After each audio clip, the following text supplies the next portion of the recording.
Kamala Harris versus Donald Trump கள நிலவரத்தில் திடீர் ட்விஸ்ட்.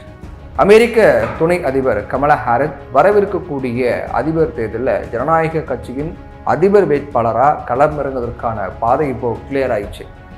உட்கட்சியில் அதிபர் வேட்பாளர் போட்டியில் வெற்றி பெறுவது ரொம்ப ஈஸியான விஷயம்தான். ஆனால் நவம்பரில் நடக்கக்கூடிய அதிபர் தேர்தலில் குடியரசுக் கட்சியினுடைய வேட்பாளர் டொனால்ட் ட்ரம்பை தோற்கடிப்பது அப்படிங்கிறது கமலா ஹாரிஸுக்கு மிகப்பெரிய சவாலாக இருக்கு. கமலா ஹாரிஸ் எதிர்கொள்ள வேண்டிய சவால்கள் என்ன அப்படின்னு பார்த்தோம்னா, கமலா ஹாரிஸை முன்னிலைப்படுத்தி இருப்பது ஜனநாயக கட்சியினருக்கு ஒரு புதிய பலத்தை கொண்டு வருங்கிற அப்படிங்கிற போதிலும் கூட இது அதிபர் பைடனுடைய பலவீனங்களை அம்பலப்படுத்தி இருக்கு அப்படின்னு சொல்லலாம். ஜோ பைடன் ரொம்ப பலவீனமா இருக்காரு, அதான் வேட்பாளரை மாத்திட்டாங்க அப்படின்னு சொல்றாங்க இல்லையா, அந்த மாதிரி பைடனுடைய பலவீனங்களை அம்பலப்படுத்தி இருக்கு. அதே போல அமெரிக்காவில் நடத்தப்பட்ட கருத்து கணிப்புகளின்படி கமலா ஹாரிஸ் முன்னாள் அதிபர் டொனால்ட் ட்ரம்பை விட கொஞ்சம் பின்தங்கி இருக்காங்க. ஜோ பைடன் தேர்தலிருந்து விளங்குவதாக சொன்ன வரலாற்று அறிவிப்புக்கு முன்னாடி கருத்து கணிப்புகள்ல எந்த நிலையில இருந்தாரோ ஏறக்குறைய அதே நிலையில தான் இப்போ கமலா ஹாரிஸும் இருக்காங்க. அப்போ கருத்து கணிப்புல பெரிய லெவல் மாற்றம் கமலா ஹாரிஸுக்கு இல்லை. ஆனா ஒருபுறம் கருத்து கணிப்புகள் ஒருபுறம் கருத்து கணிப்பு இருந்தாலும் கூட உண்மையான வாக்குப்பதிவுகள்ல அந்த எண்கள் மாறுவதற்கு அதிக வாய்ப்பு இருக்கு. ஜனநாயக கட்சியினர் கடந்த 3 வாரங்களாக அதிபர் பைடனுடைய திறனை எண்ணி பார்த்து கையை பிசைந்தபடி ஒருவித பயத்தில் இருந்தாங்க. அதிபர் பைடனுடைய உடற்தகுதி மற்றும் அவர் பிரச்சாரத்தை மேற்கொள்ளக்கூடிய திறன், இது எல்லாத்தின் மீதும் கடுமையான விமர்சனங்கள் இருந்துச்சு. இப்போ கமலா ஹாரிஸ் அதிபர் வேட்பாளராக முன்னிறுத்தப்படுவது ஜனநாயக கட்சியினருக்கு ஒரு ஆசுவாசத்தை கொடுத்திருக்கு. ஜனநாயக கட்சியில் ரொம்ப செல்வாக்குமிக்க தலைவரான முன்னாள் சபாநாயகர் நான்சி பெலோசி உள்ளிட்ட அதிபர் வேட்பாளருக்கான போட்டியில இருந்து நிறைய பேர் இப்போ கமலா ஹாரிஸுக்கு ஆதரவு கொடுத்துட்டாங்க.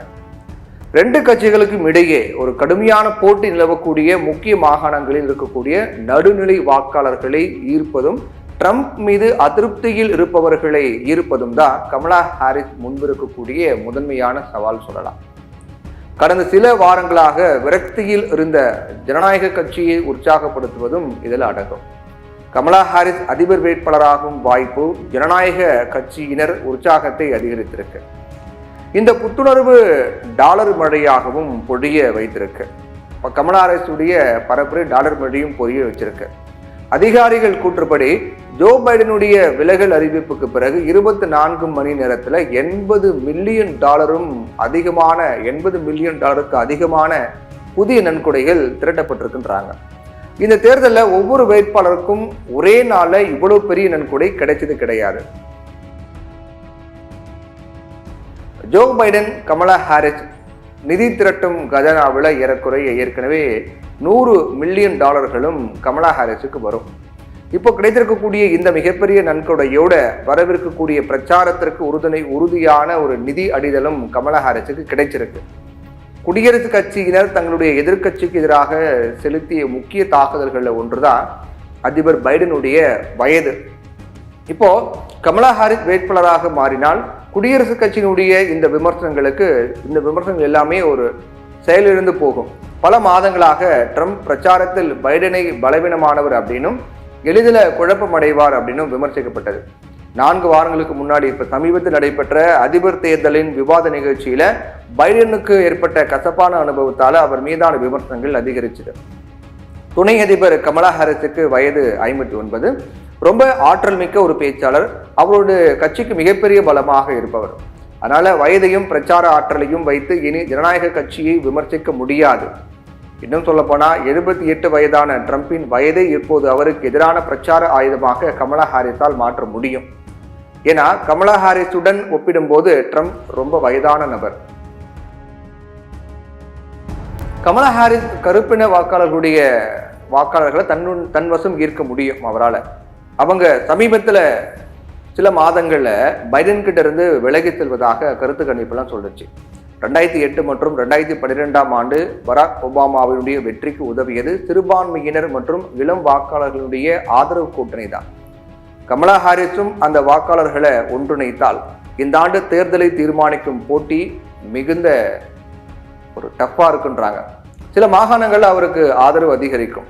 ஒரு வழக்கறிஞராக கமலாவின் அனுபவம் அவரது நட்பெயரை அதிகரிக்க உதவும். 2019 கமலா ஹாரிஸ் ஜனநாயக கட்சியின் ஜனாதிபதி வேட்பாளருக்கான முயற்சியில தோல்வி அடைந்த போது சட்ட அமலாக்க அதிகாரி அப்படின்னு இடதுசாரிகள் அவரை நோக்கி கேலி பண்ணாங்க. அவரை கேலி பண்ணதுக்கு அப்புறம் அவர் சட்ட அமலாக்க பின்னணி முன்னர் பாதகமாக இருந்தாலும், சட்ட அமலாக்க அதிகாரிங்கிற அந்த இது முன்னாடி பாதகமாக இருந்தாலும் இப்போ அது ட்ரம்பிற்கு எதிராக அவருக்கு சாதகமாக செயல்படக்கூடும். கூடுதலாக கருக்கலைப்பு உரிமை தொடர்பான விவகாரத்தில் நிர்வாகத்தின் முக்கிய புள்ளியாக கமலா ஹாரிஸ் இருந்திருக்காங்க. இது ஜனநாயக கட்சியின் அடித்தளத்தை ஊக்குவிக்க ரொம்ப பயனுள்ளதாக இருக்கும். காரணம், கருக்கலைப்பு உரிமை விவகாரம் முக்கியத்துவம் வாய்ந்ததாக பார்க்கப்படுது. இதற்கு நேர்மாறாக பைடன் சில சமயங்களில் இந்த பிரச்சனையில் தயக்கத்துடன் வாதிட்டார். கமலா ஹாரிஸிடம் அனைத்து சாதகங்கள் இருந்த போதிலும் சில ஜனநாயக கட்சியினர் பைடனை ராஜினாமா செய்யும்படி அழுத்தம் கொடுக்க முதல்ல தயங்கினாங்க. அதற்கு முக்கிய காரணம், பைடன் விலகிவிட்டால் கமலா ஹாரிஸ் தான் அதிபர் வேட்பாளர் தேர்வாக இருப்பார் அப்படிங்கிறது அவங்களுக்கு தெரியும். கமலா ஹாரிஸ் மீது சில எதிர்மறை கருத்துக்கள் வைக்கப்பட்டது. கருக்கலைப்பு உரிமை விஷயத்துல ஜனநாயக கட்சியினர் மத்தியில் உற்சாகத்தை உருவாக்கிய போதிலும் துணை அதிபராக இருக்கும் கமலா ஹாரிஸுக்கு கிடைத்த ஆதரவு ரொம்ப கலவையானது அப்படின்னு சொல்லலாம். மாறி மாறி கிடைச்சது. அமெரிக்கா மெக்சிகோ எல்லை வழியாக நாட்டுக்குள்ள புலம்பெயர்ந்தோர் வரக்கூடிய பிரச்சனையை நிவர்த்தி செய்யக்கூடிய பணி அவர்கிட்ட ஒப்படைக்கப்பட்டது. குடியரசுக் கட்சியினர் ஏற்கனவே அவரை அதிபரின் எல்லை பேரரசி அப்படின்னு விமர்சித்து வந்தாங்க. பொது கருத்து கணிப்புகள் பைடன் நிர்வாகத்தின் செல்வாக்கற்ற குடியேற்ற கொள்கைகளினுடைய முகமாக கமலாவை மாற்ற முயற்சிக்கின்றன. ட்ரம்ப் பிரச்சாரம் கமலா ஹாரிஸினுடைய வழக்கறிஞர் பின்னணியை அவருக்கு எதிராக மாற்ற முயற்சிக்கும். அவரது முந்தைய பரோல் மற்றும் வழக்கு தொடர்பான முடிவுகளை விமர்சிக்க வாய்ப்புகள் அதிகம். மேலும் ட்ரம்ப் ஆட்சியில குற்றவியல் நீதி சீர்திருத்தத்தை அமல்படுத்திய சாதனையை குறிப்பிட்டும் கமலா ஹாரிஸை தாக்க வாய்ப்பு இருக்கு.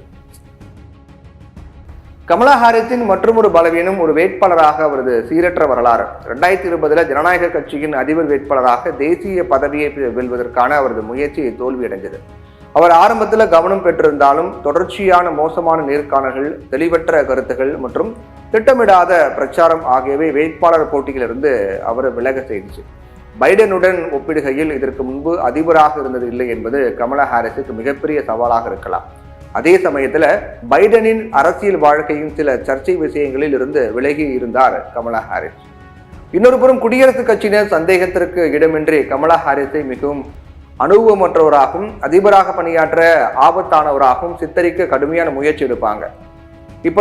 இப்போ நான் மட்டும்தான் அதிபராவதற்கு முழு தகுதி பெற்றவர் அப்படிங்கிறத நிரூபிக்க ட்ரம்ப் முயற்சி பண்ணுவார்.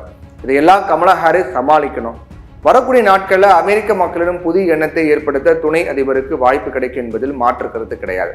ஆரம்பத்திலேயே நல்ல கருத்தை ஏற்படுத்த தவறிட்டாங்கன்னா அது ஜனநாயக கட்சியினர் தங்கள் தேசிய மாநாட்டை நடத்தும் ஆகஸ்ட் இறுதி வரை நீடித்த அதிகார போருக்கு வழிவகுக்கும்.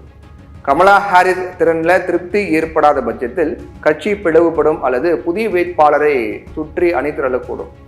அமெரிக்க அரசியலில் மிகப்பெரிய வாய்ப்பு ஒன்றை பெற்றுள்ள கமலா ஹாரிஸ் இப்போது தன்னுடைய முழு அரசியல் திறனையும் வெளிப்படுத்த வேண்டிய கட்டாயத்தில் இருக்காங்க.